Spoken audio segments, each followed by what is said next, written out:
office again, what measures will you put in place to see that these families go back to their homes, and especially going children will go back to school and people can go back to their homes and live peacefully? Mr. Speaker, allow me to ask the last question, which is also, are you aware that there are people in the North Rift who were killed in broad daylight, in marketplaces, in towns, for example, in Samburu West, in Suguta town? There have been abductions, and this current administration, which you served in, during its campaigns and has continuously said that you will not have issues of abductions, issues of extrajudicial killings, but I want to put it across to you that it has been happening. There are people in those counties who are missing to date. They have been abducted. I want to ask you whether you're aware, and we have sufficiently been informed that it is alleged that it is security officers who have abducted these people. Is that one of your measures of ensuring insecurity is settled in these areas? And do you think, as a professor of constitutionalism and ensuring we follow the Constitution, is that the right way in ensuring fair justice even to those who are accused? Professor? Mr. Speaker, now that the kinetic operations that we launched in February 2023 has yielded significant fruits, the issue of the North Rift will not be complete until those that were displaced because of the violence meted upon them by bandits, groups and gangs are returned to their homes. And therefore, it is going to be my priority, if I am approved by this House, to make sure that, in line with the rights of every Kenyan under the Constitution and the relevant instruments, including international instruments on the prevention of internal displacement, we're going to resettle, facilitate the resettlement and reintegration of all communities that were displaced by the menace of banditry. Secondly, I've been asked to respond to the allegations about abduction. During my tenure as minister, I made it clearly, clear to the police that abductions, extrajudicial killings, and extra-constitutional means of apprehending offenders is against government policy, is against the Constitution, is against international law. I must hasten to say my observation, because I've been in the front line more than any other place, especially in North Rift, in northern Kenya, and the Boni Enclave. The officers who served in the special units in counter-terrorism and counter-banditry, the formed-up units, have been quite professional, generally. But just as I've said in the previous question, in the event there are any infractions, there are any reported infractions and excesses by the special forces that are helping us to fight banditry, again, IPOA and other accountability mechanisms must be put in place to ensure that we do not spoil the very good work that is being done by our officers in the front line. Some of them have died, others have lost limb, officers have been destituted. Point of order, Chairman, I was saying that you know, the nominee is a professor, and professors teach in the university, so he can answer questions like somebody who's in class teaching us. I was requesting through the chairman that he can do faster. Chair. Professor, be concise and precise and to the point. I submit. Thank you. Nelson, we'll just come around. Yes. Thank you, Honorable Speaker. Professor Kindiki, it's unprecedented that twice in 2 years we've had to apply Section 241 of our Constitution in deploying our officers, our military officers, to back up the police, both to quell the protest and initially sent to the North Rift.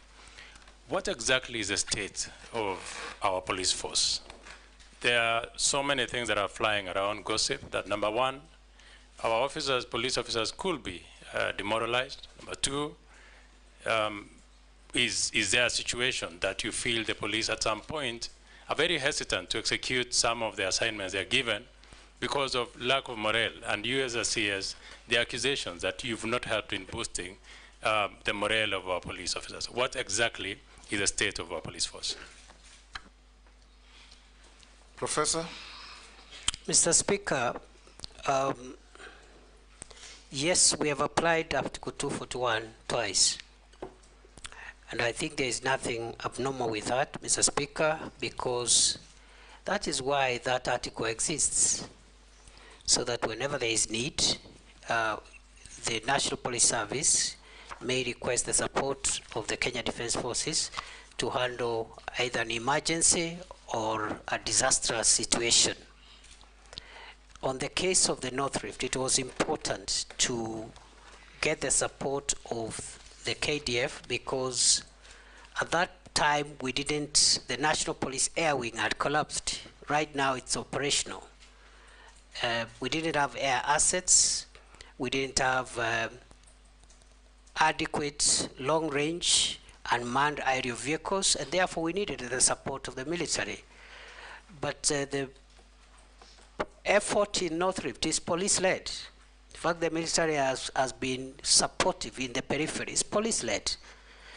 Even in terms of numbers, we have 4,500 police officers against less than 1,000 KDF officers. With regard to the recent emergency we had, again, what we had on 25th of June was unprecedented.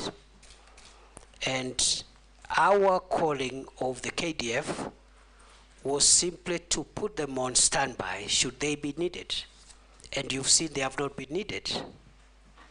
But it was a precaution because the criminals who wanted to burn Parliament were also threatening to burn State House and other critical installations.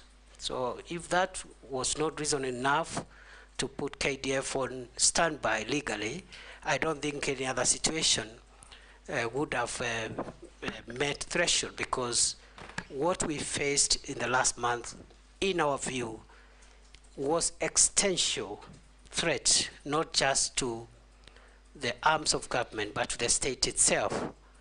And therefore, the police is in good shape. There are issues of welfare, which we are handling. I've already mentioned about the salary increments, which we have started implementing. There's issues around housing. There are also issues about the leave and so forth and so on. Medication, I've just talked about the hospital that we've established for them, fully fledged level 4 hospital. We have one for the border police again, which again we operationalized under my leadership in Kanyonyo for the formed up units.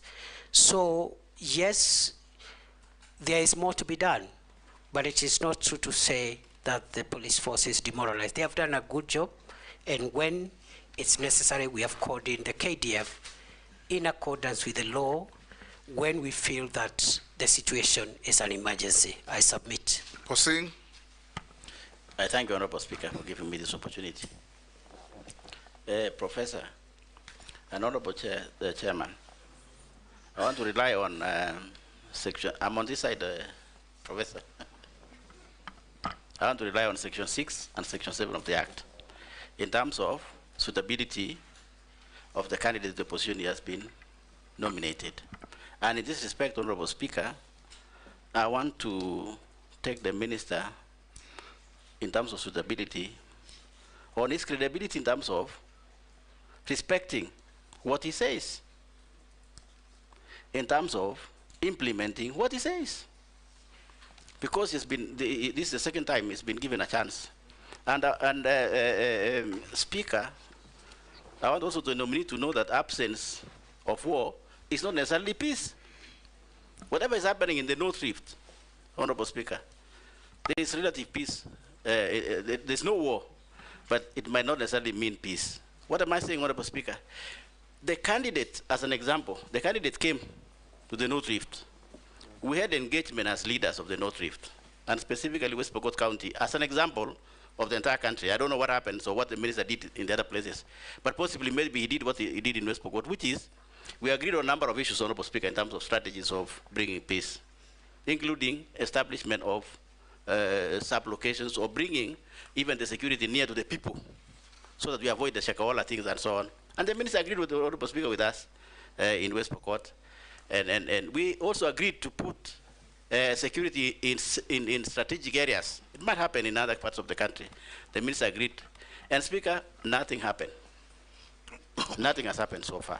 Now, if Parliament sees it fit and approves the minister again for this position, what's going to happen? What is the minister going to do different, Honorable Speaker, to gain credibility among people, among Kenyans themselves, who might feel that the minister lied to them? And finally, Speaker, take home for the minister.